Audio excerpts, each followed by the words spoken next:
What are the different ways to invest in gold? Yeah, so Dhanteras is appearing, and many feels it's sacred to invest in gold. Many buy new things, and obviously it's a very nice thing, very nice event we enjoy for Diwali. With Dhanteras approaching, one can invest by buying physical gold also.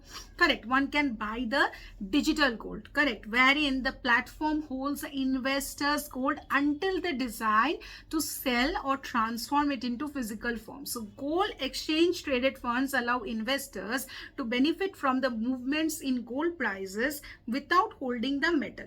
Other gold investments, if I talk about, you can say about gold mutual funds and several gold bonds. So there you can do. So if you're planning that you want to go, and I know that gold price are soaring correctly, so but investing, like once we start earning also, we have to invest somewhere. So how we can do the same?